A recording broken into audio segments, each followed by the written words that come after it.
আশা করি তোমরা সবাই খুব ভালো আছো, আমিও ভালো আছি। কিছু কথা মানে মাঝে মাঝে তো মনে হয় যে এই সমস্ত কন্ট্রোভার্সি ছেড়ে কিছু কথা শেয়ার করি। তো সেরকমই একটি কথা, সেটা হচ্ছে এই যে সামনে ভোট, সবাই ভোট প্রচারের জন্য বেরোচ্ছে। ভোটের জন্য কে কী না করছে তার ঠিক নেই। আমি কোনো পার্টির হয়ে কথা বলছি না। আমরা 5 বছর কাউকে সুযোগ দিয়েছি, তার আগে 34 বছর কাউকে সুযোগ দেওয়া হয়েছিল, 34 বছর পর সরকার বদল হয়েছে। এখনও যদি আমরা মানে যে সরকারকে আমরা এনেছি তারপর বদল করে, তাদেরকেও একটা সুযোগ দেওয়া হয়েছিল। প্রথম 5 বছর খুব ভালো কাজ আমরা দেখেছি, তারপরে যা দেখেছি আর বলার কথা নয়। কিন্তু সেটা তো একজনের যে নেত্রী করছে সেই সরকারের তা নয়, সবাই অনেক বেনো জল ঢুকেছে তারা করছে, সেটা আলাদা বিষয়। সেটা তারপরে সেটা হচ্ছে আমাদের এখানকার যিনি বিধায়ক আছেন, সায়ন্তিকা বন্দ্যোপাধ্যায়, তিনি তার অনেক কিছুই দেখি, মানে তিনি বলেন আমি ঘরের মেয়ে। তো আমিও ওই বরানগরেরই বাসিন্দা।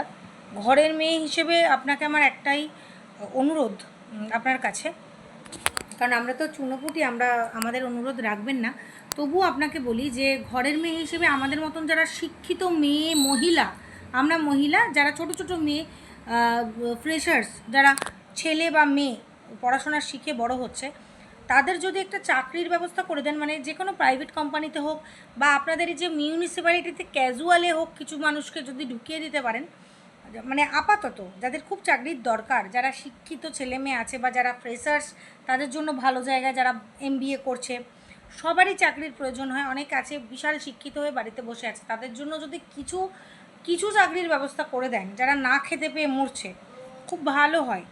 এখন বলবেন আপনারা যে আপনি কি জেনেছেন উনি করে দেন কি না? দেখুন, ওনার কাছে তো আমি যাইনি, আমার অত দূর মানে মানে নয়, ক্ষমতা নয় যে আমি ওনার সামনে যেতে পারবো। তো আমাদেরই পাড়ার মধ্যে আমি বলেছিলাম, এই সরকারেরকে যারা মেনে চলেন সেরকম, তিনি তখন কাউন্সিলর ছিলেন, এখন তিনি নন, তার আগে ছিলেন, আমি আর নামটাম করছি না, যে আমি মাস্টার্স করেছি। আমি তখন টিউশন করতাম এই কোম্পানিতে যাওয়ার আগে, মাস্টার্স করেছি। তো আমার এই টিউশনের পাশাপাশি যদি আমাদের কোথাও একটা ক্যাজুয়ালি মিউনিসিপ্যালিটিতে বা অন্য জায়গায়, অনেকে তো ক্যাজুয়ালে ঢুকছে, যদি আপনি একটু সুযোগ করে দেন।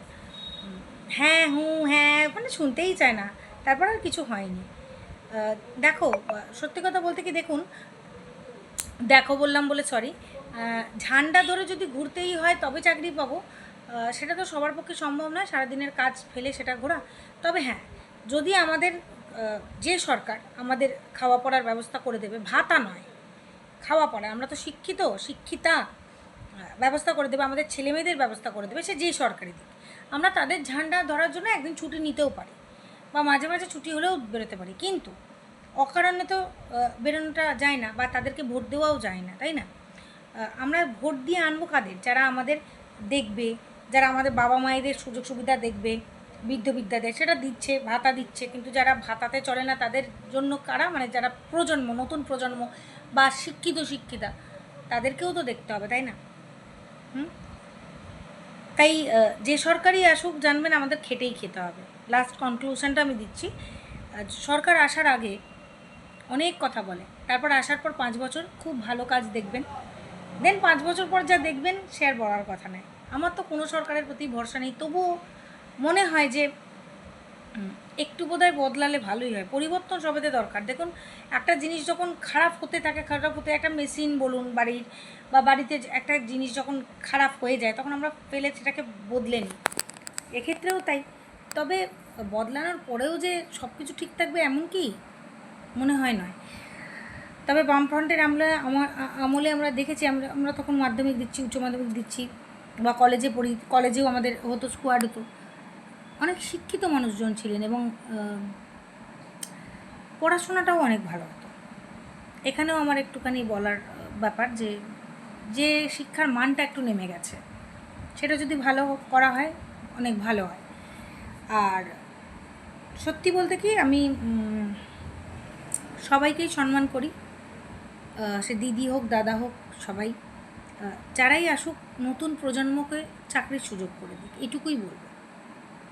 ওই ঝান্ডা ধরো তবে দেবো একটা 10,000 টাকার চাকরি তা নয়, যার যেমন যোগ্যতা সেই অনুযায়ী তাদের চাকরি দেওয়া হোক, তাতে সমাজটা উন্নতির পথে যাবে।